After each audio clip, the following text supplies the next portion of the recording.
Naquela noite em que o sertão inteiro parecia prender a respiração, a luz desceu do alto do serrote pela primeira vez. E foi ali, entre um trovão distante e o canto rouco de um galo perdido nas horas, que muita gente em São Bartolomeu do Serrote jurou ter visto a própria morte caminhando devagar pelo céu. Antes da história continuar, já fica o convite. Se essa prosa assombrada te pega pelo braço e te arrasta para o meio da escuridão do mato, se inscreve no canal Uma Vez Me Contaram, deixa o like e ajuda essa roda de causos a crescer. Agora, ajeita o fone no ouvido, porque daqui para frente, quem dormir, sonha. Quem conta essa história é seu Arimateia, um velhinho magro, de chapéu de couro gasto, que todo fim de tarde se senta na calçada de uma casa antiga, na Rua do Comércio, bem no centro de São Bartolomeu do Serrote, interiorzão do Nordeste, pertinho da divisa de Pernambuco com o Ceará.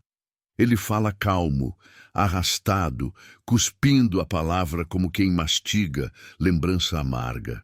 E de vez em quando passa a mão pelo rosto como se quisesse ter certeza de que ainda está ali, em carne e osso. E não perdido lá em cima, no alto do serrote. Naquele tempo que ele conta, a cidade ainda era quase um povoado, umas poucas ruas de barro, um mercadinho, um açougue pequeno, a igrejinha de São Bartolomeu no alto de um largo e, tomando conta de tudo, o Serrote da Onça.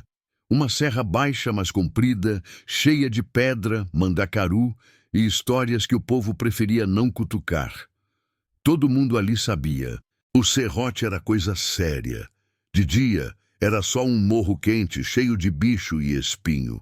Mas de noite ele virava outra coisa.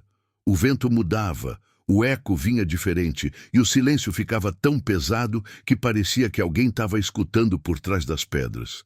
Naquele ano, a seca era daquelas de rachar casco de jumento. O açude de baixo, que ficava logo depois da cidade, estava num fiapo d'água. Só aquele espelho sujo, onde o gado vinha beber e mexer o barro.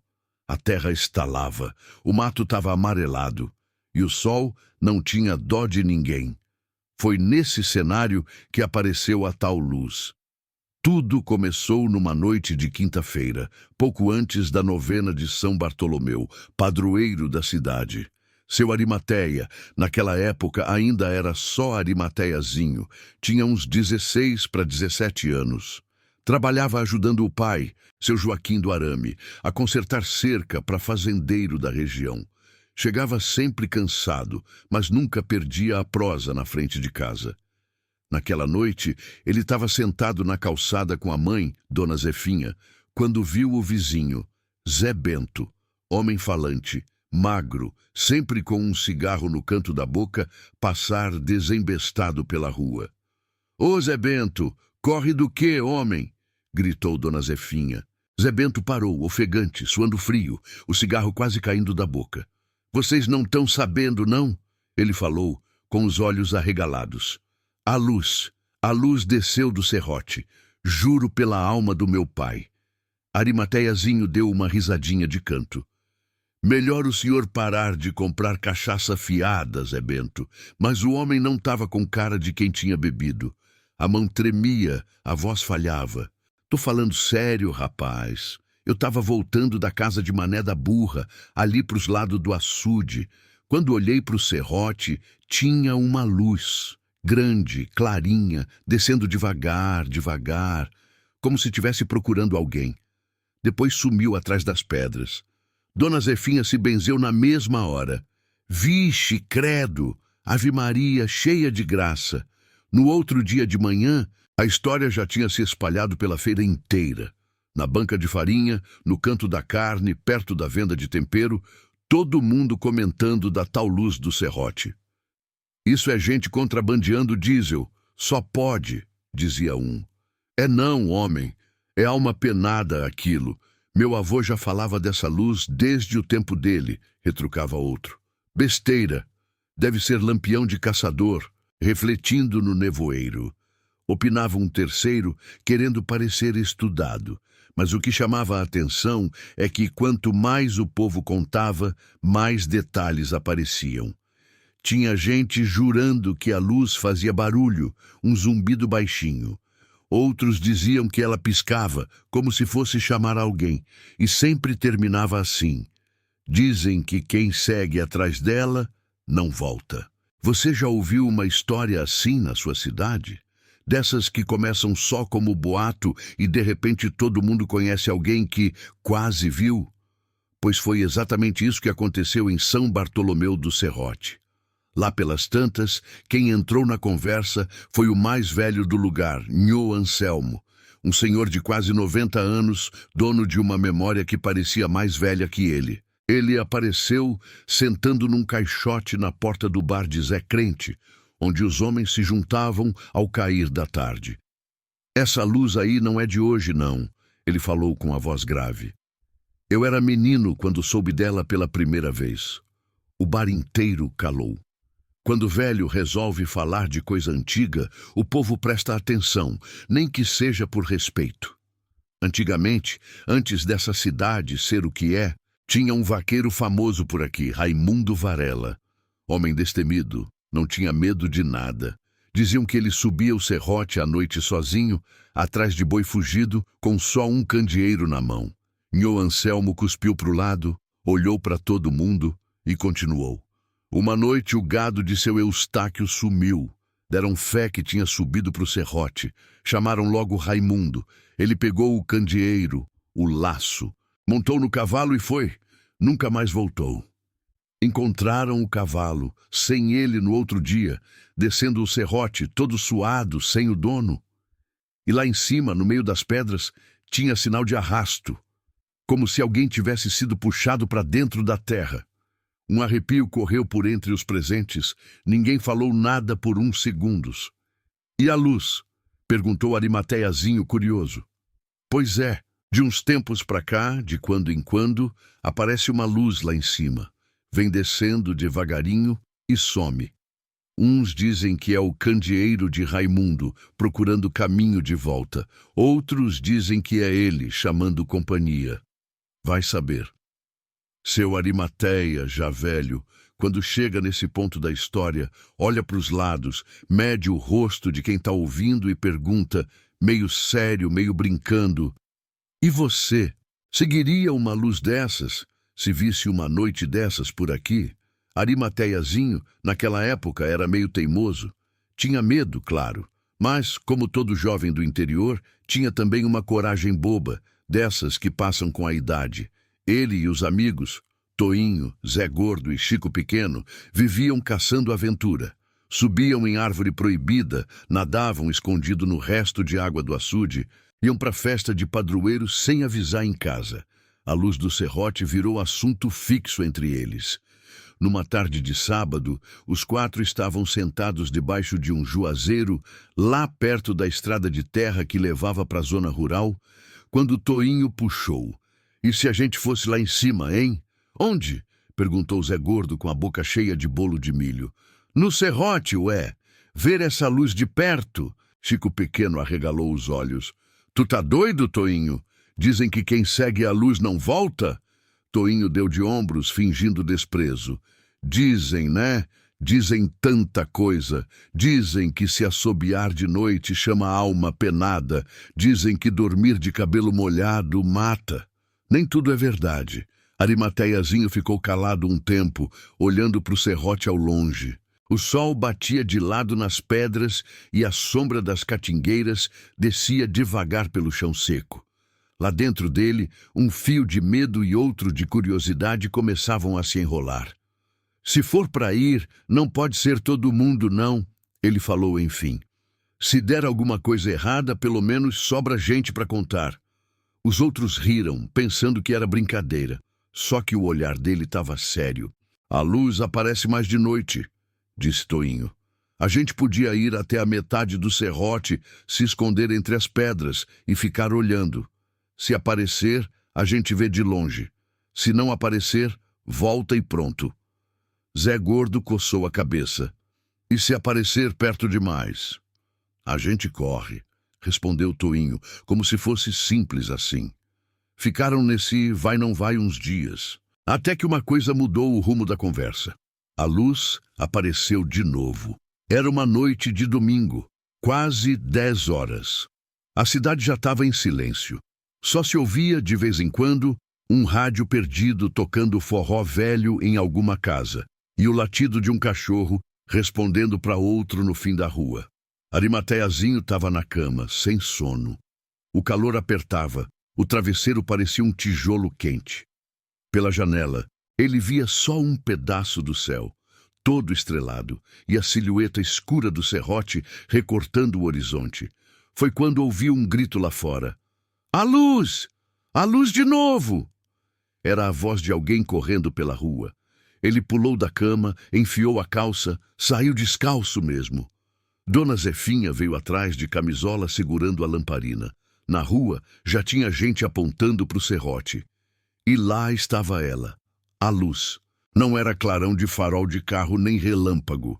Era um brilho arredondado, amarelado, que parecia respirar.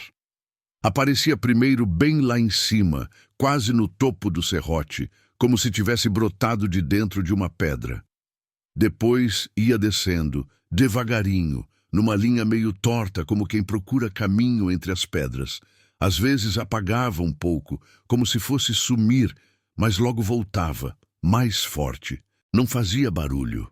Só aquela presença estranha, cortando a escuridão do mato. Ninguém piscava, ninguém falava. Parecia que até os cachorros tinham parado de latir. A luz desceu até uma certa altura, bem no meio do serrote, e ficou parada. Por uns segundos eternos, ficou ali, imóvel, brilhando. Depois começou a se mover para o lado, sumindo atrás de um amontoado de pedras maiores. Quando desapareceu de vez, o silêncio demorou alguns instantes para ser quebrado. "Eu falei!" gritou Zé Bento, quase vitorioso. "Eu falei, e ninguém acreditou em mim." "Isso não é coisa desse mundo, não", murmurou uma senhora, se benzeu e arrastou o filho pequeno para dentro de casa. "Pode ser algum tipo de gás, alguma coisa da natureza", arriscou o professor José Raimundo, que dava aula na escola estadual e sempre tentava achar explicação em livro. "Essas coisas existem, luzes estranhas, fenômeno luminoso." Mas até ele falou mais baixo do que o normal, como se tivesse medo de a luz ouvir e não gostar. Arimateiazinho sentiu um frio percorrendo as costas. Não era só medo, era uma sensação estranha, como se a luz, lá de longe, tivesse olhado direto para ele. Naquela noite, quase ninguém dormiu direito em São Bartolomeu do Serrote.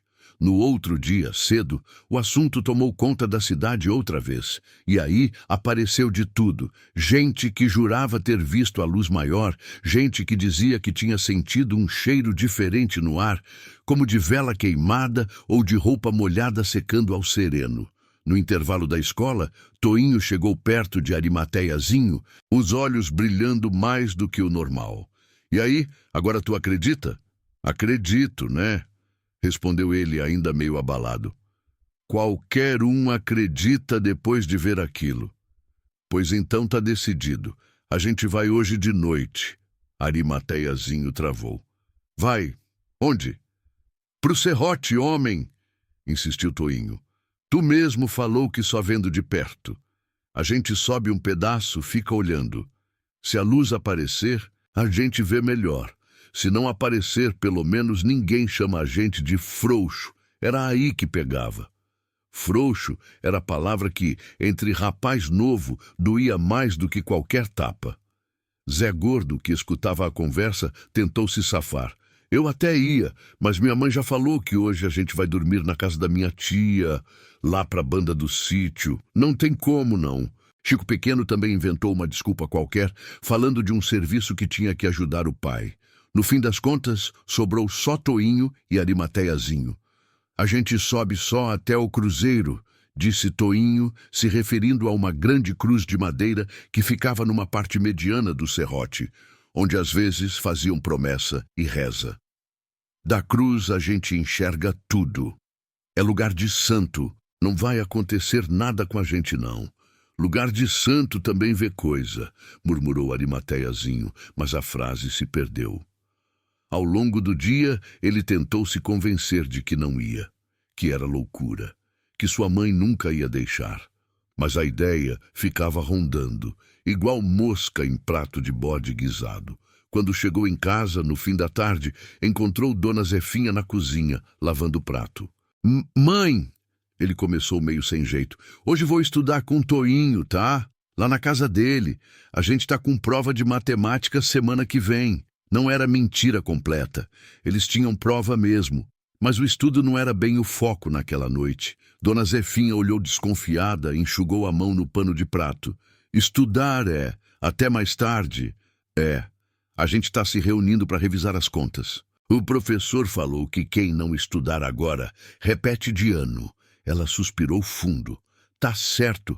Mas olha, nada de ficar zanzando na rua de noite, entendeu? Com essa história de luz no serrote, o povo tá falando um bocado de besteira. Vai, estuda e volta direto. Ele concordou, sentindo um peso nas costas. Sabia que não estava sendo sincero, mas também sentia que, se não fosse naquela noite, nunca mais teria coragem. A lua daquela noite estava quase cheia, iluminando o chão de barro com um brilho esbranquiçado.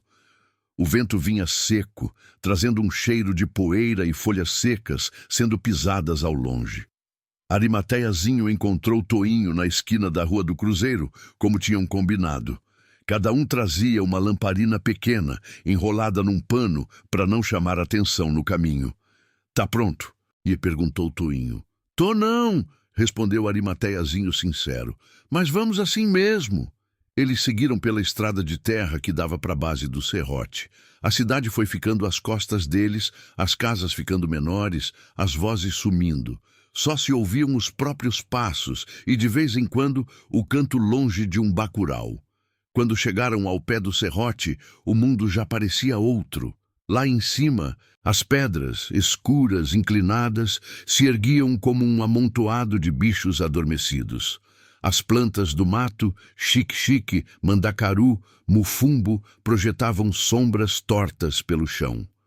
Vamos subir pela trilha do lado de cá, disse Toinho, apontando para um caminho estreito, meio apagado, que serpenteava entre as pedras.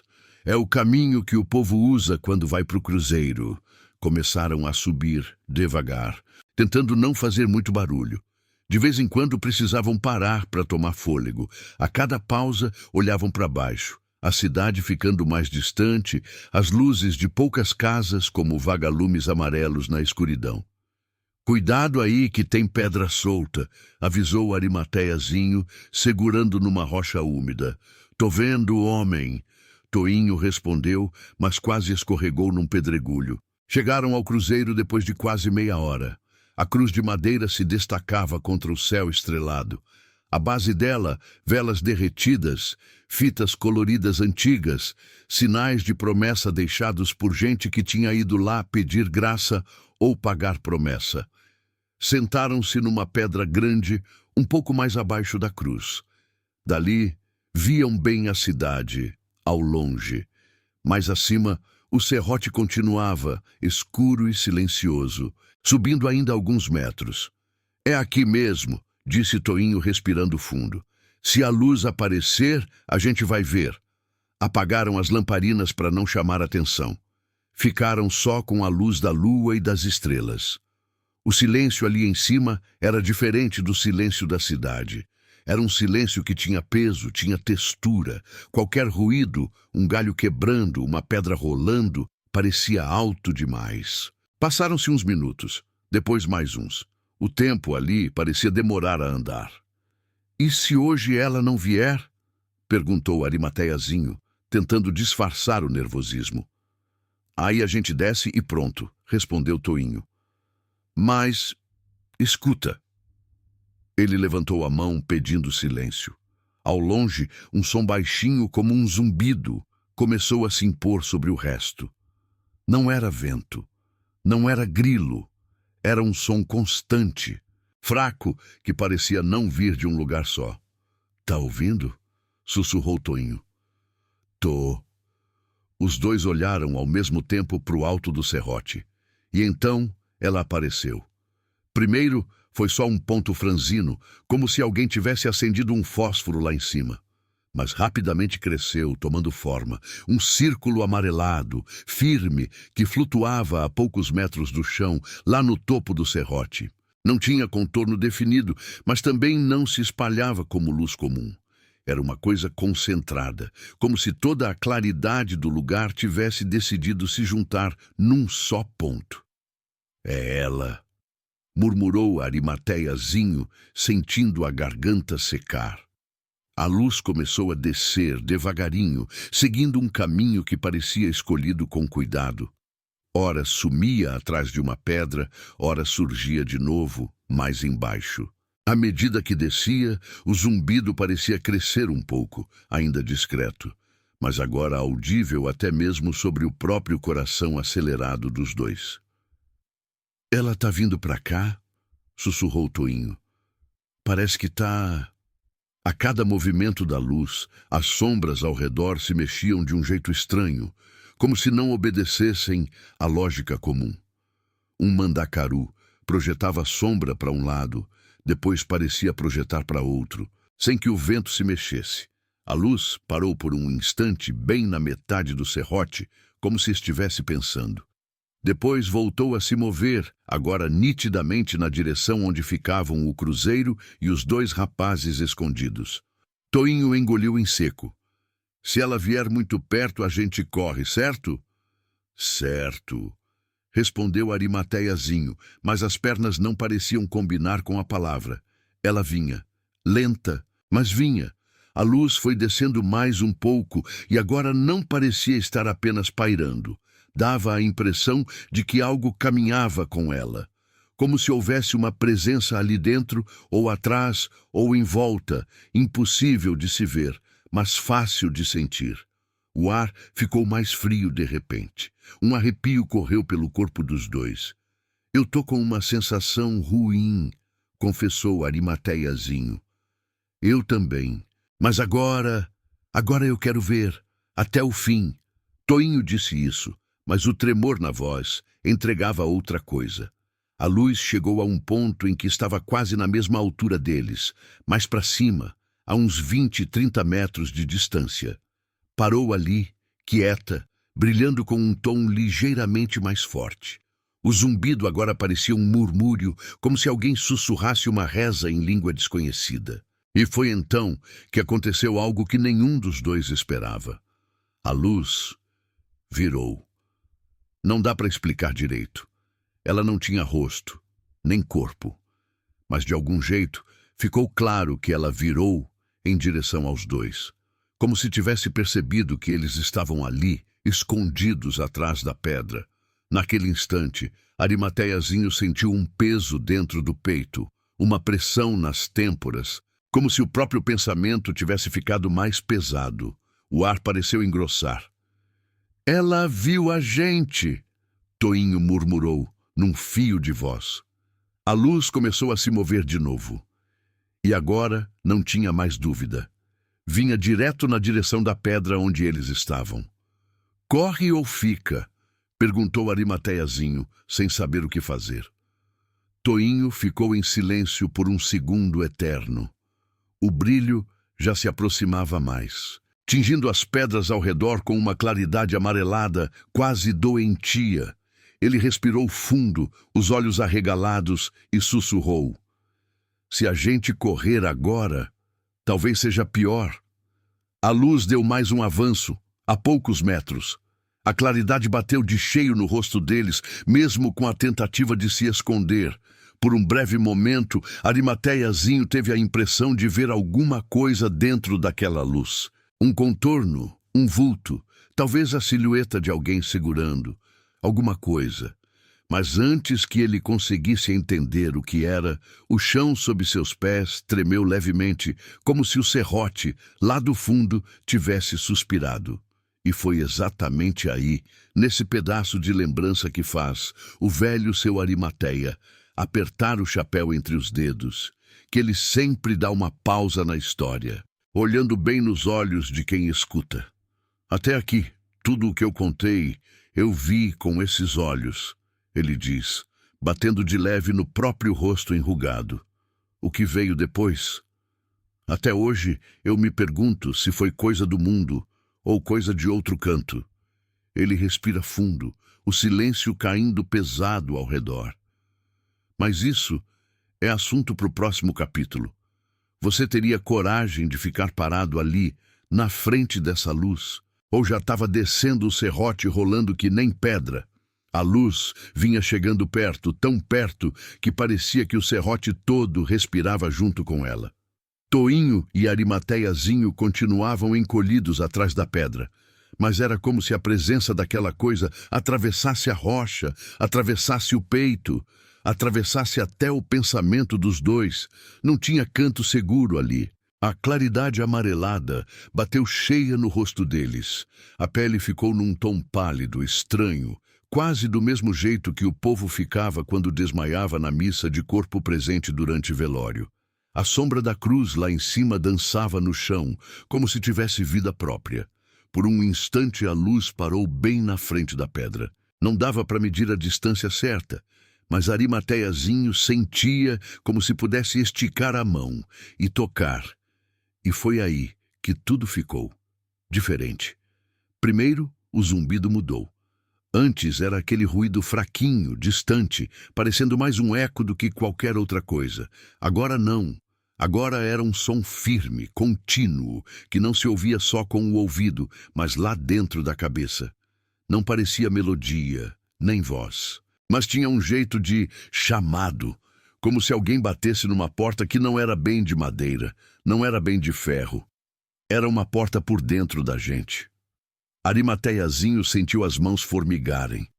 O coração acelerou de um jeito esquisito, não igual a quando levava um susto ou saía correndo. Era um medo que dava vontade de levantar, sair de trás da pedra, ir em direção à luz. O pensamento veio tão claro que ele se assustou com ele mesmo. Ao lado, Toinho estava imóvel, os olhos arregalados, fixos naquele brilho, a boca meio aberta, a respiração curta demais. Toinho! Sussurrou Arimateiazinho quase sem voz. Ei! O outro não respondeu, nem piscou. A luz, então, fez uma coisa que nenhum dos dois esperava ver na vida. Ela pulsou, como se tivesse um coração lá dentro. Um brilho mais forte, depois baixava, depois forte de novo, num ritmo lento, hipnótico. Cada pulsar parecia sincronizado com o peito dos dois. Começava a pulsar lá fora, e logo depois o coração batia mais forte aqui dentro. Foi nessa hora que Toinho se mexeu. Não foi um sobressalto, nem um salto de medo, foi um movimento tranquilo, calmo demais para o momento.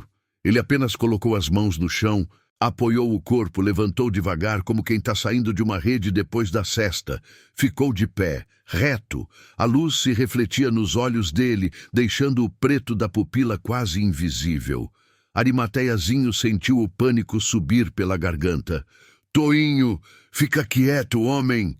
Sussurrou rouco. Mas Toinho parecia não ouvi-lo. Deu um passo para fora da proteção da pedra. A claridade bateu plena nele. A sombra do corpo se estendeu atrás, fina, torta, contorcida pelo relevo irregular. Arimateiazinho, encolhido, sentiu uma coisa fria percorrer a espinha. Tudo nele dizia para correr. Descer o serrote de qualquer jeito, nem que fosse se arrastando. Mas alguma coisa também segurava as pernas ali, coladas ao chão. Era medo, e era outra coisa, uma espécie de fascínio torto. Toinho deu mais um passo. Agora não havia nada entre ele e a luz. Foi quando a voz, que não era bem voz, veio.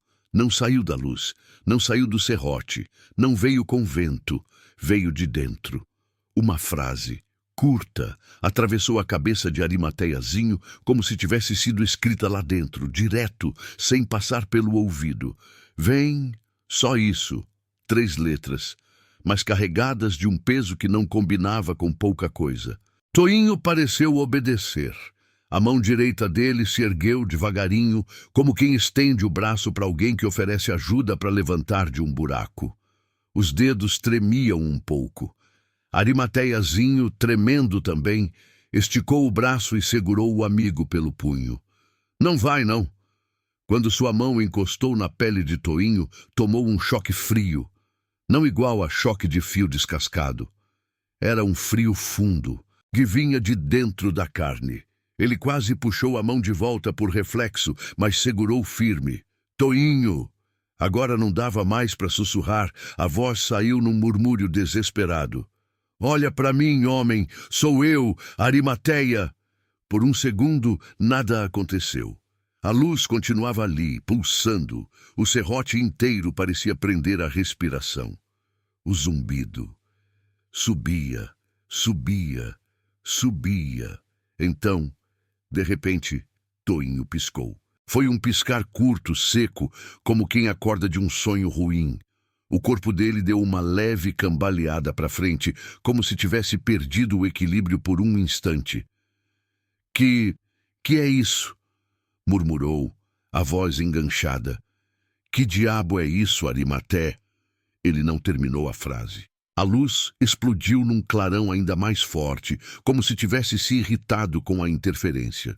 Um branco amarelado tomou conta de tudo, apagando a distinção entre pedra, cruz, rosto, céu. Arimateiazinho sentiu uma pressão tamanha na cabeça que pensou que o crânio ia rachando de fora a fora. O zumbido virou um grito agudo sem boca, sem dono. As pernas amoleceram. Ele só teve tempo de pensar num relance rápido. É agora. Depois, o mundo apagou.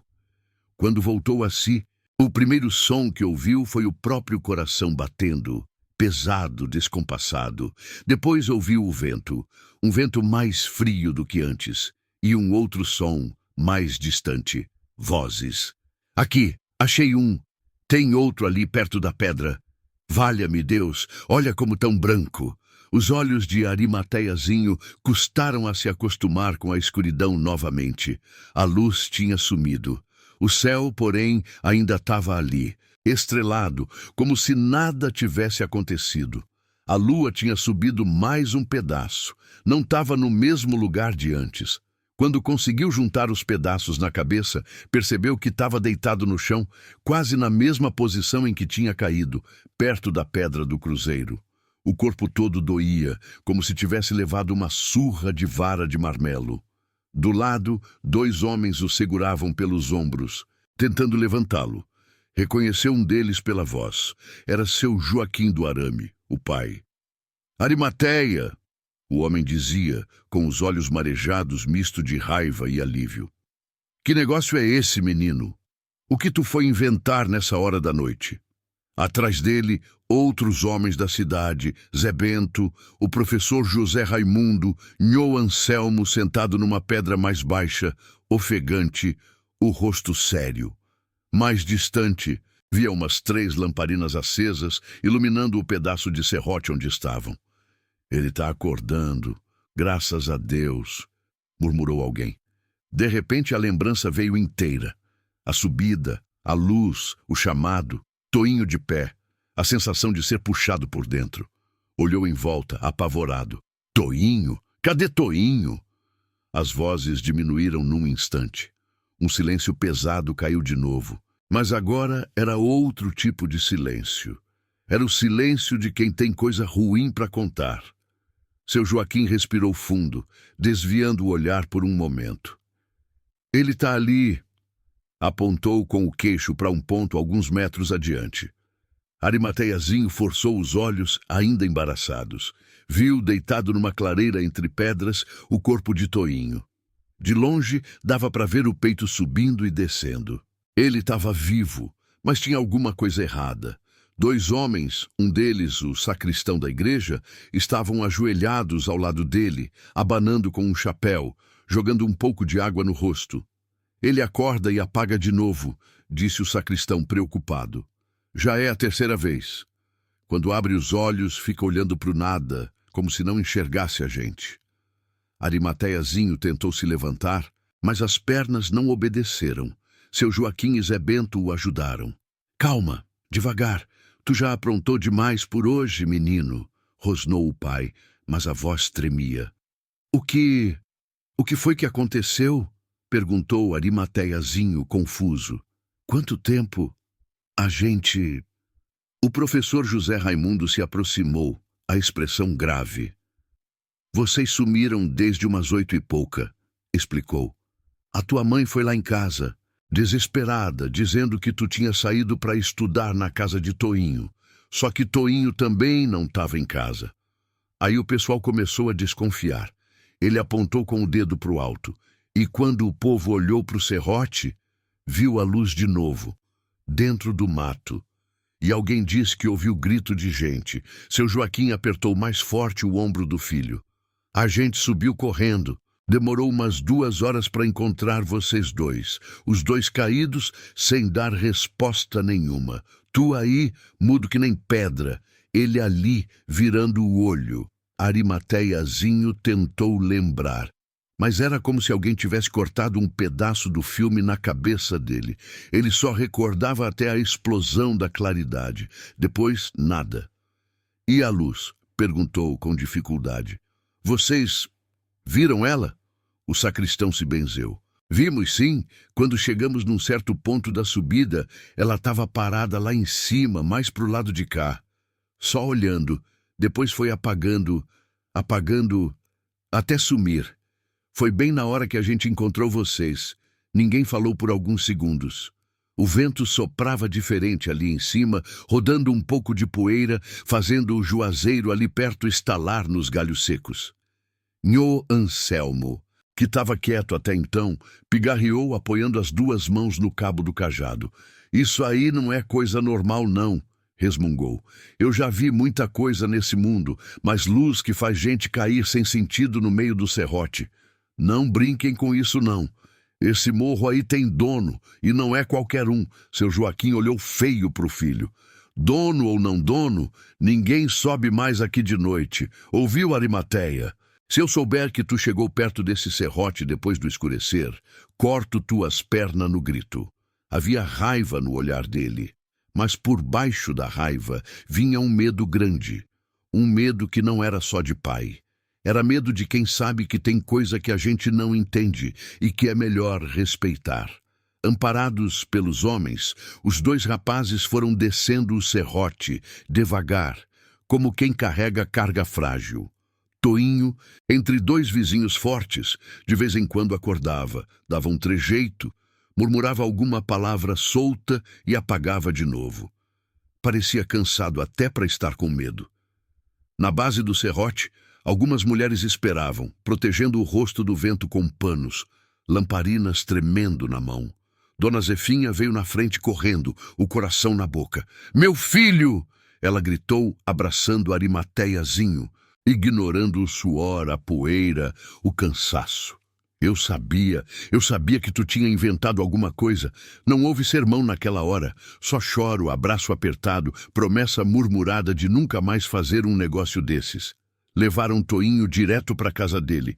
A mãe do rapaz, Dona Lurdinha, estava sentada na porta, rezando o terço tão apertado que parecia que ia quebrar as contas. Quando viu o filho carregado, quase desmaiou. Ele tá vivo, mulher, garantiu Nhô Anselmo. Só tá meio fora de si. Precisa descansar. Botaram o rapaz na rede do quarto, jogaram água no rosto, fizeram um chazinho amargo, chamaram até uma benzedeira do sítio vizinho, Maria do Sabiá, para dar uma olhada. Isso aí foi um susto grande demais, disse a benzedeira balançando a cabeça. Mas não é só isso, não. Tem um peso em cima dele que não é coisa desse mundo. Vou rezar. Enquanto isso, Arimateiazinho já tinha sido levado para casa e colocado na cama. Dona Zefinha fez questão de passar um pano morno no rosto dele, como quando ele era pequeno e chegava com o joelho ralado. Seu Joaquim, calado, colocou uma cadeira no canto do quarto e ficou sentado ali, só olhando. O rosto duro, marcado de sol, escondendo o aperreio que roncava por dentro. Horas passaram. Lá fora, a madrugada avançava. O galo de um vizinho cantou fora de hora, como se também estivesse desajustado. Perto de 4 da manhã, quando a cidade inteira já parecia exausta até de ter medo, algo estranho aconteceu na casa de Toinho. Toinho acordou. Aos poucos, as pálpebras foram se abrindo. A rede balançava de leve. empurrada por um vento que entrava pela fresta da janela. As paredes simples do quarto, com um crucifixo acima da cabeceira e uma imagem de Padre Cícero num canto, pareciam menores do que antes. Dona Lurdinha estava sentada ao lado da rede, os olhos vermelhos de tanto chorar e rezar. Maria do Sabiá, a benzedeira, cochilava numa cadeira, com o terço enrolado nos dedos. Quando percebeu o movimento na rede, a mãe levantou na mesma hora. "Meu filho!" Tocou a testa dele. "Como é que você tá? Tá me ouvindo?" Toinho olhou para ela. Mas havia algo diferente naquele olhar. Era ele, mas não era. Os olhos pareciam mais fundos, mais escuros, como se alguém tivesse apagado parte da luz por dentro daquelas pupilas. Não havia o brilho sapeca de sempre, o sorriso pronto para piada. Havia só uma espécie de distância. "Mãe!" ele murmurou, a voz rouca. "Que dia é hoje?" Ela se atrapalhou. Hoje já é segunda, meu filho, quase amanhecendo. Você passou a noite quase toda desacordado, aí nesse vai e vem." Ele franziu a testa, confuso. "Mas a gente subiu. Era cedo ainda." A luz... A benzedeira acordou com a conversa. Se ajeitou na cadeira e se aproximou, olhando dentro dos olhos de Toinho com atenção. Não falou nada por uns segundos. Toinho tentou se erguer, mas o corpo pesava. Olhou ao redor como se procurasse alguma coisa. "E Arimateia?" perguntou. "Ele tá bem?" "Tá sim", respondeu Maria do Sabiá. "Acordou primeiro que você. Só tá cansado. Agora quero é saber de uma coisa. Menino," ela estreitou o olhar, aproximando o rosto. "O que foi que você viu lá em cima?" A pergunta bateu no peito de Toinho como uma pedrada. Por um momento, ele hesitou. Depois, fechou os olhos. E na escuridão que veio, a lembrança desceu inteira sobre ele, pesada. A subida, o cruzeiro, a luz, a sensação de chamado, o braço do amigo segurando o seu, o clarão que engoliu tudo. Mas, ao contrário de Arimateiazinho, ele lembrava de um pedaço a mais. Lembrava do que tinha vindo depois. Um lugar sem chão, sem céu, sem vento. Um espaço que não era escuro, mas também não era claro. E na frente dele, não a luz, mas algo dentro dela. Lembrava de ter visto um contorno de gente, uma forma, como se alguém estivesse envolto num lençol luminoso. E lembrava de ter ouvido, agora sim, com voz, com som, com palavra, uma frase inteira. "Você não era o que eu queria, mas trouxe alguém." Toinho abriu os olhos de repente, arfando. Dona Lurdinha se assustou. "Que foi, meu filho? Tá vendo o quê?" Ele tentou falar, mas a voz embargou. Sentiu um arrepio percorrer a espinha. A sensação daquele lugar sem chão ainda grudava nele como poeira de estrada. Sabia, no fundo, que se contasse tudo o que viu, ninguém ia dormir tranquilo naquela cidade por muito tempo. Maria do Sabiá, sem conseguir esperar, perguntou de novo. "Você viu o quê lá em cima, menino?" Toinho respirou fundo, o olhar perdido num ponto qualquer da parede. Pensou em dizer, "Não lembro." Pensou em inventar, minimizar, falar que foi só um clarão. Mas havia uma coisa mais forte do que ele. Uma necessidade estranha de falar, e ao mesmo tempo um medo maior ainda de, ao falar, chamar aquilo de volta. No fim, escolheu o meio termo. Eu vi uma coisa, começou devagar. Alguém. Mas não era gente como a gente, não. A mãe se benzeu imediatamente. Maria do Sabiá apertou o terço. "E o que essa coisa disse?" insistiu a benzedeira. Toinho fechou a boca, mordeu o lábio. Sentiu uma pontada de dor na cabeça, bem no meio da testa, como se alguém tivesse enfiando uma agulha invisível. "Não lembro direito", mentiu por fim. "Só sei que não era pra gente estar lá." A benzedeira continuou olhando, desconfiada. Mas, por enquanto, não apertou mais. "Pois então é isso que você vai dizer se perguntarem." Ela resolveu.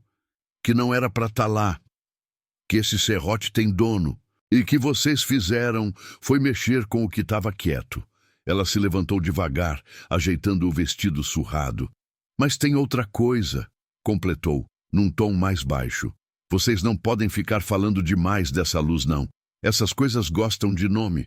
Quanto mais a gente chama, mais perto elas vêm. No outro dia, já perto do fim da tarde, Arimateiazinho foi até a casa de Toinho. As pernas ainda doíam, mas a curiosidade doía mais. Precisava ver o amigo com os próprios olhos. Encontrou a porta da frente encostada. Bateu de leve. Licença. Dona Lurdinha apareceu, parecendo 10 anos mais velha de um dia para o outro. Ele tá lá dentro, disse, apontando com o queixo. Tá mais calmo agora, mas ainda tá esquisito. A palavra ficou no ar. Esquisito. Não era doente nem ferido. Era outra coisa. Arimateiazinho entrou no quarto. Toinho estava sentado na beira da rede, os pés descalços no chão de cimento batido, os cotovelos apoiados nos joelhos, as mãos entrelaçadas. Olhava pro nada. Quando ouviu o amigo, ergueu o rosto, tentou sorrir. Um sorriso curto, sem força. Eita, quase que tu me deixa sozinho lá em cima, viu? Arimateiazinho tentou brincar para quebrar o gelo. Toinho soltou-lhe um sopro de riso, mas o som saiu seco. Se tu não tivesse segurado meu braço, eu nem sei onde é que eu estava agora. Respondeu sério. Ficaram em silêncio por alguns segundos. A janela deixava entrar uma claridade amarelada do fim da tarde que se espalhava meio tímida pelo quarto. Tu lembra de alguma coisa depois do clarão? Perguntou Arimateiazinho, finalmente. Toinho hesitou. O olhar dele voltou a ficar meio distante. Lembro de pouca coisa, respondeu. De um lugar estranho, de uma sensação ruim, de um jeito de olhar que não era de gente. Passou a mão nos próprios braços, como se estivesse com frio. Eu ouvi uma... Começou, mas parou no meio. Deixa pra lá. Arimateiazinho sentiu um arrepio. Tinha a impressão de que o amigo estava segurando coisa demais por dentro. O povo tá dizendo um monte de coisa, comentou. Que a luz é alma penada, que é coisa de outro mundo, que é castigo, que é aviso. O professor falou que pode ser fenômeno natural, sei lá o quê, mas ele engoliu seco encarando o amigo. Mas tu sabe que aquilo não era normal, né? Toinho olhou para ele e, pela primeira vez desde a noite anterior, o olhar dos dois se encontrou do jeito antigo. 2 meninos com medo, tentando fingir que não estavam. Sei, respondeu, e sei mais. A gente mexeu com uma coisa que estava quieta, e agora... Não sei se ela vai ficar quieta de novo. A frase ficou ecoando no quarto. Depois de um tempo, Toinho tomou coragem. Arimateia, eu ouvi uma coisa lá em cima. O coração do outro acelerou. O quê? Toinho respirou fundo, como se estivesse prestes a fazer uma confissão. Uma voz. Não era bem voz, mas... Disse que eu... Ele hesitou, revirando a lembrança. Que eu não era o que ela queria, mas que eu tinha sido um caminho. Arimateiazinho franziu a testa. Caminho. É. Ele passou a mão no rosto. Ainda estou tentando entender o que isso quer dizer. Mas, desde que eu acordei, eu tô com uma sensação ruim, como se alguma coisa tivesse ficado aberta. Não lá em cima. Aqui. Ele tocou o peito, bem no meio. Como se eu tivesse voltado... diferente. Arimateiazinho lembrou do jeito como o amigo estava olhando, do brilho estranho nos olhos, da fala mais lenta. Não queria admitir, mas também achava que Toinho não estava exatamente o mesmo. Os dois ficaram quietos mais um pouco. Por fim, foi Arimateiazinho quem quebrou o silêncio. Vamos fazer um trato? Que trato? A gente não fala disso para ninguém. Pelo menos, não tudo. Deixa o povo falar dos boatos dele, inventar as explicações. Mas o que a gente viu de verdade fica entre nós. Toinho pensou uns segundos. A ideia fazia sentido. Quanto menos falassem naquilo, menos pareceria real. Quem sabe, com o tempo, a lembrança enfraquecia. Quem sabe, com o tempo, aquilo tudo virava só mais um causo de serrote, desses que o povo exagera na calçada. Tá certo, concordou. Mas tem uma parte do trato que tu não falou. Qual? A gente jura que nunca mais sobe naquele morro de noite. Arimateiazinho fez que sim com a cabeça, sem pensar duas vezes. Nunca mais. Os dois deram as mãos, num aperto firme, selando aquele juramento que não tinha santo nem papel, mas tinha medo o suficiente para valer por qualquer contrato no cartório. Nos dias que se seguiram, São Bartolomeu do Serrote não falou de outra coisa. Na feira, na fila da padaria, na porta da igreja, no banco da praça, o assunto era sempre o mesmo.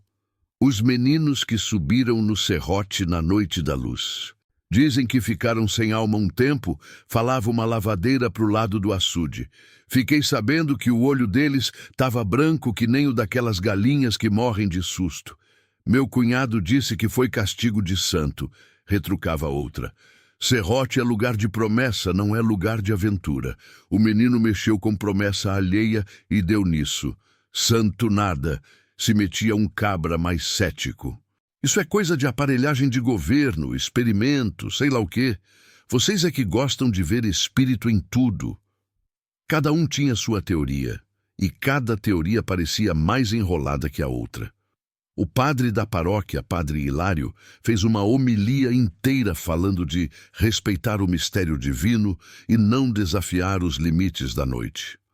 Mas quando descia do altar, cochichava com alguns mais chegados que aquele serrote tinha coisa que ele preferia não mexer. As crianças, por sua vez, ganhavam ordens novas, repetidas à exaustão. Afastar do serrote depois que o sol se recolher. Olhar para a luz de longe, se é que ela aparecer, mas nunca seguir. O próprio serrote, que antes era só o pano de fundo da cidade, virou quase personagem principal. Qualquer ruído vindo de lá arrancava olhares desconfiados. Qualquer clarão diferente no céu fazia o povo segurar o terço no bolso. E no meio disso tudo, Toinho e Arimateiazinho tentavam empurrar a vida para frente, fingindo normalidade. Iam para a escola, ajudavam os pais, sentavam na calçada. Mas de vez em quando, sem querer, pegavam-se olhando para o serrote ao longe, com aquele nó estranho na garganta, como se estivessem esperando alguma coisa acontecer. Algumas noites, Arimateiazinho acordava suado, ofegante, com a sensação de que alguém tinha chamado o nome dele baixinho, bem perto da janela. Em outras, era Toinho que, sozinho no quarto, sentia o mesmo zumbido leve dentro da cabeça. Aquele som que não vinha de lugar nenhum, mas parecia lembrar. Eu sei onde vocês estão. A luz, porém, não apareceu mais. Não naquela semana, não no mês seguinte. O povo começava a relaxar. Aos poucos, a história ia virando exagero, causo, lembrança contada com risada nervosa. Só que, como todo mundo no interior sabe, silêncio demais depois de coisa esquisita. Nunca é bom sinal. Porque quando o serrote ficou tempo demais quieto, foi que a coisa pior aconteceu. E naquele dia, São Bartolomeu do Serrote descobriu que a luz não só descia do alto, não. Ela também sabia subir. Quem olha hoje para a cara enrugada de seu Arimateia, sentado na calçada da Rua do Comércio, nem imagina quanta coisa ele guarda atrás daqueles olhos pequenos. Ele sempre conta a história da luz do serrote até ali. A subida, o clarão, o desmaio, a cidade inteira em alvoroço. A maioria das pessoas acha que a coisa termina naquele juramento de menino, com ele e Toinho prometendo nunca mais subir o serrote de noite. Mas quando o sol já foi embora, o vento começa a bater diferente e o céu fica daquele jeito meio arroxeado. Se alguém insiste muito, ele suspira fundo, coça o queixo e diz: aquela noite não foi o fim, não. Foi só o começo. A luz voltou, e é aí que a prosa fica mais pesada. Os anos passaram, Toinho e Arimateiazinho cresceram, viraram simplesmente Tonho e Ari, como quase todo mundo que ganha mais idade e perde sílaba no apelido. Terminaram a escola, ajudaram nas roças, aprenderam ofício. A vida teimosamente continuou. Por fora, tudo parecia normal, mas por dentro, os dois carregavam um pedaço daquele serrote. Ari às vezes acordava no meio da madrugada, com a sensação de que tinha alguém em pé, do lado da cama, olhando para ele no escuro. Acendia o candeeiro e não tinha ninguém, só o barulho de grilo do lado de fora, o vento mexendo na telha. Tonho, por sua vez, vivia com um peso no peito que não sabia explicar. De vez em quando, no meio do dia mesmo, parava o que estava fazendo. Ficava olhando para o alto do serrote, como se estivesse escutando um chamado distante. Nenhum dos dois falava disso em voz alta. O trato que tinham feito, no quarto abafado, continuava valendo. O que tinha acontecido lá em cima ficava entre eles. A luz, por um bom tempo, sumiu. Passaram-se meses. Depois, 1 ano, 2. O povo foi se acalmando. Ainda comentavam, de vez em quando, do Dia dos Meninos. Mas já tinha virado mais história de assustar criança do que medo de gente grande. Alguns até começaram a zombar. Tá vendo? Era coisa de cabeça de menino besta. Se fosse tão sério assim, já tinha aparecido de novo. Nhô Anselmo, cada vez mais curvado, só respondia: mistério não é porque some que deixa de existir. Às vezes, some é porque está esperando a hora certa de voltar. Ninguém levava muito a sério, até o ano da grande seca. Aquela seca, seu Arimateia lembra, como se tivesse sido ontem. Disse que o açude de baixo, aquele mesmo, minguou até o barro ficar rachado em gomos, parecendo pele de cobra gigante. Os bichos magros desciam para beber o resto de lama, os olhos fundos, a costela aparecendo. O céu parecia não saber mais fazer nuvem. As rezas aumentaram. Procissão para pedir chuva, promessa no cruzeiro do serrote, novena esticada, vela acesa até para santo, que o povo nem sabia direito de onde tinha vindo. A cidade vibrava numa mistura de fé e desespero. Nessa época, Ari já beirava os 20 e poucos anos. Trabalhava mais firme com o pai, consertando cerca, puxando arame, levando estaca nas costas. Tinha os braços finos, mas cheios de nervo. Estava começando a namorar de longe Maria Helena, filha do dono da venda, só no olhar roubado na esquina, como manda o figurino de cidade pequena. Tonho, por outro lado, parecia ter ficado mais calado com o passar dos anos. Ria menos, falava menos, mas era um amigo que se podia contar para qualquer coisa. Puxar água, ajudar em mutirão, erguer parede. Por dentro, porém, continuava sentindo aquele incômodo, aquele buraco estranho, como se uma porta tivesse sido mal fechada lá na noite do serrote. Foi no auge da seca que a cidade resolveu organizar uma grande subida de promessa até o cruzeiro. Todo mundo que puder suba, avisou na missa o padre Hilário. Homem, mulher, menino, velho, vamos levar vela, faixa, reza. Se Deus quiser, essa chuva chega. Botaram a data, um domingo à tarde, para aproveitar a luz do dia e, quem sabe, pegar o pôr do sol lá de cima, em clima de devoção. Ari e Tonho, quando ouviram a notícia, trocaram um olhar rápido. A gente não prometeu que não ia subir mais isso de noite? Murmurou Ari. De dia é diferente. Vai estar a cidade inteira lá em cima. Tonho deu de ombros. De dia tudo parece menos perigoso, respondeu. Mas sei não. Esse morro tem hora que parece bicho dormindo, calado por fora, acordado por dentro. No fim, resolveram ir. Afinal, não dava para ficar de fora de um movimento daqueles. Seria até desrespeito. E de dia, com padre, beata, criança correndo e gente vendendo cocada na base, qual o perigo que podia ter? Pelo menos era o que todo mundo pensava. O domingo chegou abafado, o sol grosso, pesado. Mesmo assim, lá pelas 3 da tarde, já tinha gente se reunindo aos pés do serrote, com faixa amarrada na cabeça, vela na mão, terço no bolso. Ari veio com a mãe, Dona Zefinha, e a irmã mais nova, Ritinha. Uma menina de uns 8 anos, falante, curiosa, daquelas que perguntam por quê para qualquer coisa. Tonho veio com Dona Lurdinha, carregando nas costas um saco com garrafas de água, para distribuir no caminho.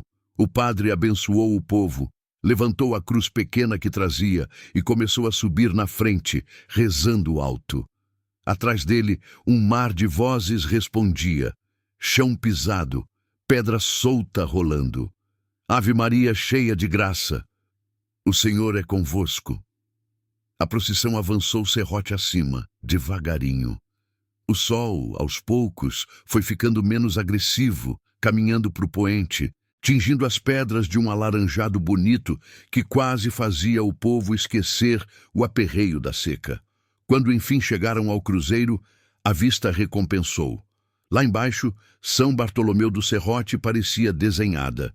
As casinhas brancas, a torre da igreja, o risco da estrada de terra indo em direção a Salgueiro, o açude seco reluzindo com aquele brilho triste. Botaram as velas aos pés da cruz, cantaram, rezaram, cada um com seu pedido, chuva, saúde, emprego, filho que foi embora e não deu mais notícia. Ritinha, inquieta, não parava quieta. Ia até a beira de uma pedra, olhava o mundo lá embaixo, voltava correndo, perguntava 1000 coisas. Ari, se a água acabar, a gente morre? Cala a boca, menina, não fala besteira. E se chover demais, o serrote desmancha. Serrote não desmancha fácil, não. No meio disso, Ari percebeu que Tonho andava inquieto também, mas de outro jeito. O amigo, em vez de apreciar a vista ou acompanhar a reza, estava de olho para o alto do serrote, para o lado de cima do cruzeiro, onde as pedras seguiam subindo, escuras, fechadas. Que foi, Tonho? Perguntou Ari, chegando perto. Tá sentindo o quê? Tonho demorou um pouco para responder. Não sei explicar, murmurou. Tá, esquisito. O vento, o jeito do silêncio. Eu tô com a sensação de que esse morro tá ouvindo a gente. Ari deu uma risada nervosa. De dia, homem? No meio dessa gente toda? Tonho não riu. Fecha os olhos um instante, falou. Só para ver se tu sente. Contra a vontade, Ari fechou. Quando fez isso, deixou de ouvir tanto o barulho das vozes e passou a notar outras coisas. O rangido da cruz grande mexida pelo vento, um zumbido distante de inseto, o resfôlego de alguém que tinha subido ofegante demais. E por baixo de tudo, um som ainda mais fino, quase imperceptível. Como se bem lá no alto do serrote, alguém tivesse passado a unha numa borda de vidro invisível. O mesmo tipo de som que ele tinha ouvido anos antes. Os olhos de Ari se abriram na mesma hora. Olhou para Tonho. O amigo só confirmou com um gesto de cabeça. Eu falei. O padre já estava encerrando a reza, agradecendo a presença de todos. O sol descia mais um tanto, o céu começando a tomar aquele tom dourado puxando para o vermelho. Algumas pessoas se sentaram nas pedras para descansar. Outras começaram a descer. Criança corria de um lado para o outro, brincando de escorregar em barranco. Foi numa dessas corridas que aconteceu o que ninguém esperava. Ritinha, a irmã de Ari, sempre foi dessas de não caber no próprio corpo de tão elétrica. Quando viu umas outras crianças descendo um pouco mais para frente, resolveu ir atrás. Não se afasta muito, menina, gritou Dona Zefinha. Olha o serrote, eu vou ali e volto. Ela respondeu, sacudindo a mãozinha, sem sequer olhar para trás. Ari, ainda com aquele zumbido leve martelando o fundo da cabeça, pensou em ir atrás na hora. Mas Tonho puxou o assunto, baixinho. E se essa coisa estiver esperando justamente a gente? Foi um segundinho de distração. E às vezes é só isso que o azar quer. Quando Ari desviou os olhos de Ritinha e olhou de novo, já não a viu no meio das outras crianças. Até aí nada demais. Podia ter se enfiado atrás de uma pedra, se abaixado, ido por outro lado. Só que, um pouco mais acima dali, mais pro rumo da parte fechada do serrote, surgiu uma figura pequena andando, sozinha, em direção ao alto. Era uma menina, pelo tamanho. Andava devagar, passos curtos, mas decididos, o corpo levemente inclinado para frente, como quem está sendo puxado por alguma coisa que os outros não veem. O coração de Ari gelou. Ritinha! Berrou sem pensar. Algumas cabeças viraram na mesma hora. A confusão começou. Ela estava aqui agora. Menina, volta. Segura essa criança. Mas Ritinha, porque era ela sim, não reagia. Não olhava para trás.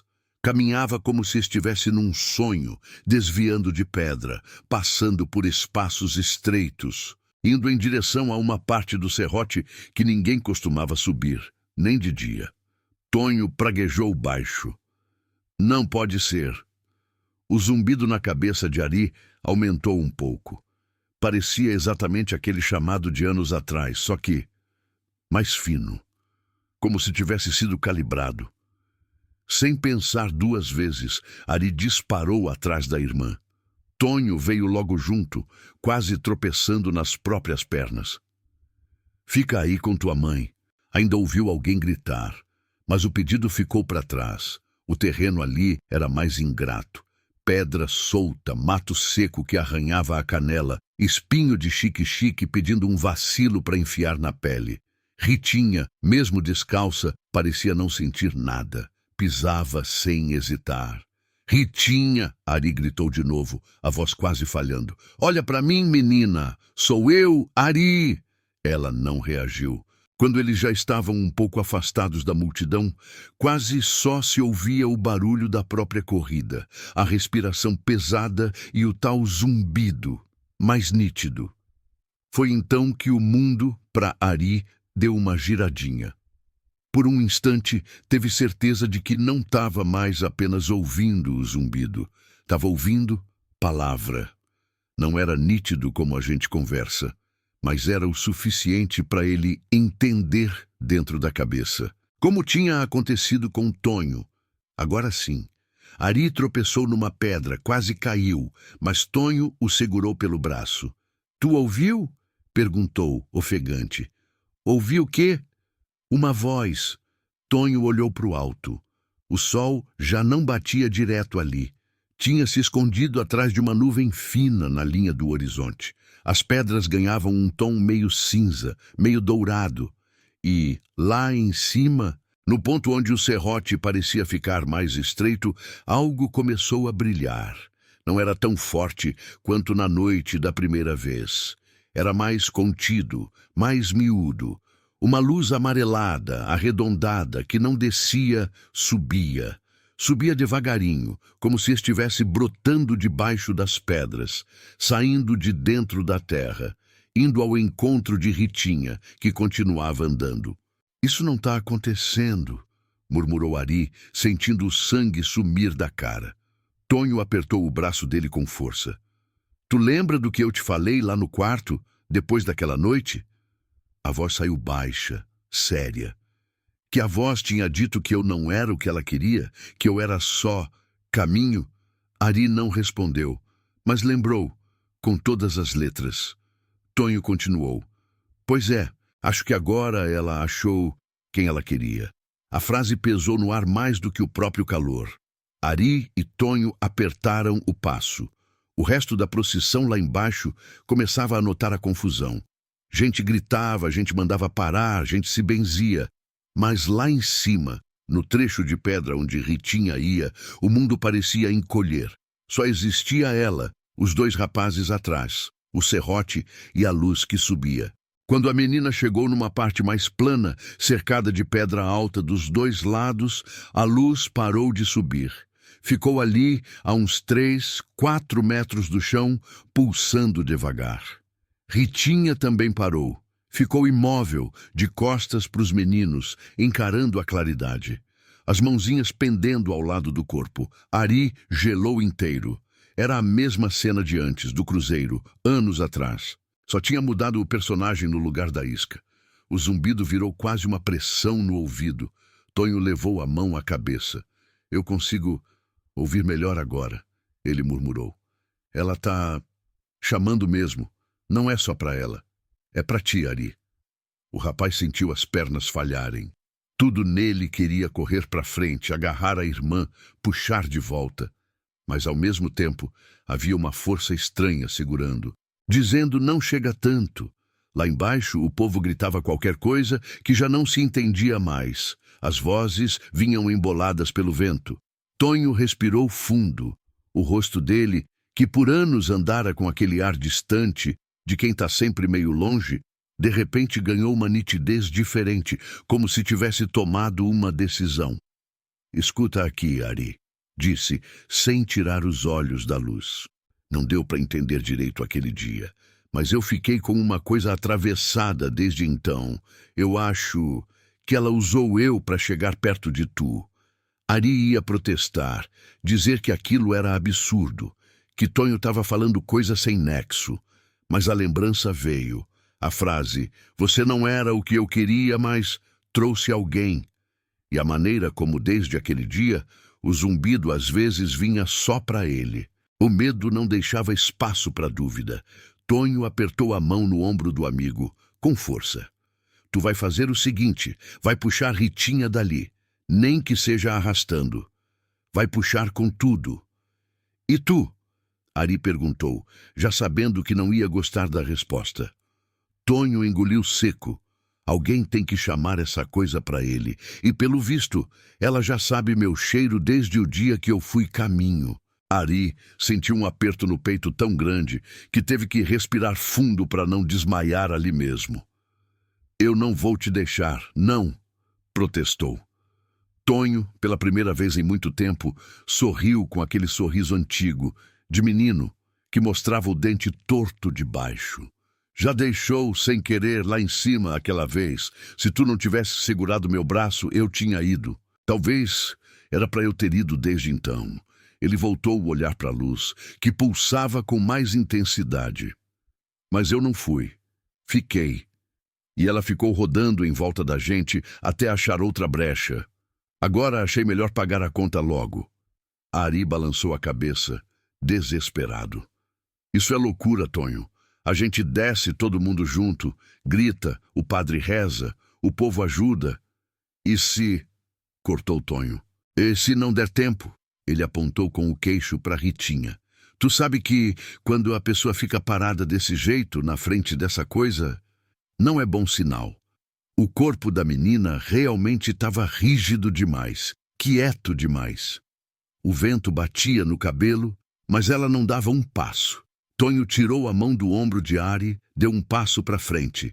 Confia em mim, Romy, pela última vez. Antes que Ari pudesse segurar, Tonho avançou. Foi andando devagar, como alguém que entra numa casa estranha sem querer acordar quem está dormindo lá dentro. Cada passo parecia pesar 1 tonelada, mas ele não parou. Quando chegou do lado de Ritinha, ficou entre ela e a luz. Visto de trás, dava para ver o ombro estreito, a nuca queimada de sol, um fio de suor descendo. Ari aproveitou a chance. Correu, pegou a irmã pela cintura, puxou com toda a força que tinha. No primeiro instante, o corpo dela pareceu de pedra. Duro, pesado, como se tivesse grudado no chão. Depois, devagarinho, amoleceu. As pernas cederam um pouco. O corpo inclinou. Vem, Ritinha! Ari gritava, quase chorando. Sou eu, menino, vem! Ela não respondeu, mas deixou-se puxar. A luz reagiu. O brilho, que estava ali num tamanho controlado, inflou um pouco como se tivesse tomado um susto. O zumbido ficou mais agudo, quase estridente. A pedra debaixo dos pés dos 3 vibrou. Foi nessa hora que Tonho, sem tirar os olhos da claridade, abriu os braços. Ei! Ele murmurou num tom que Ari quase não escutou. Eu tô aqui. Sou eu. Se quiser levar alguém, leva quem tu já conhece. Não dava para dizer se a luz entendia a palavra, mas alguma coisa lá dentro pareceu virar. A claridade concentrou, afinou, como se estivesse apontando para ele. Um calor frio, sim, das duas coisas ao mesmo tempo, bateu no peito de Tonho. Por um fragmento de segundo, Ari juraria ter visto, dentro da luz, uma silhueta. Algo na forma de gente, mas torto. Como se alguém tivesse sido desenhado às pressas e apagado com borracha de pão. Um rosto, se é que dava para chamar assim, se voltou inteiro para Tonho. O rapaz tremeu, mas não recuou. Agora é eu e tu, então, sussurrou. Mas deixa a menina ir. Ari, já começando a arrastar Ritinha para trás, viu quando a luz desceu um pouco. Não em direção a ele, em direção a Tonho. O corpo do amigo foi tomado por um brilho diferente, que parecia vir de dentro para fora. Por um instante, Ari só viu uma sombra negra recortada num fundo amarelo, como uma fotografia queimando. O zumbido virou grito. No mesmo instante, o serrote soltou um estalo. Uma pedra grande lá em cima rolou, ecoando barulho grosso. Depois, tudo explodiu em clarão. Ari sentiu um peso empurrando-o para trás, como se o vento tivesse virado paredão. Abraçou Ritinha com os dois braços, protegeu o rosto. Um cheiro estranho veio, mistura de coisa queimada com terra molhada, mesmo sem chuva. E então, silêncio. Quando abriu os olhos, o brilho tinha sumido. As pedras ainda estavam lá. O serrote inteiro. Ritinha, mole nos braços, respirava rápido, mas estava viva. Olhou, zonza, para a cara do irmão. "Que foi, Ari?" perguntou, como se estivesse acordando de sesta. "Por que tu tá chorando?" Ele nem percebeu que estava. As lágrimas escorriam sem pedir licença. Abraçou a irmã com força, quase esmagando. Olhou para frente. Tonho não estava mais ali. No lugar onde ele tinha ficado, bem no meio das pedras, havia só uma marca escura no chão, como se alguma coisa muito quente tivesse tocado ali por um segundo. Ao lado, uma das pedras parecia ter sido polida, lisa demais, diferente do resto do serrote. Ari sentiu o estômago revirar. Gritou o nome do amigo até a garganta arranhar. Nada. Desceu com Ritinha no colo, tropeçando, chorando, o povo subindo ao encontro, perguntando mil coisas. Dona Zefinha tomou a menina nos braços, sem entender nada. Dona Lurdinha, quando viu que Tonho não vinha junto, começou a tremer. "Ah, cadê meu filho?" perguntou uma vez. "Cadê meu filho?" O silêncio que veio de resposta já era resposta demais. Subiram uns homens até lá em cima. Buscaram, chamaram, reviraram pedra, olharam cada canto onde um corpo pudesse estar. Não acharam nada. Nem corpo, nem pedaço da roupa, nem sinal de sangue, só a marca escura no chão. E aquele cheiro esquisito que demorou dias para sumir dali.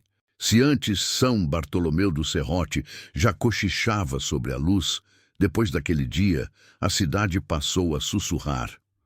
O relato do que aconteceu correu, torto, cheio de acréscimo, pelos 4 cantos.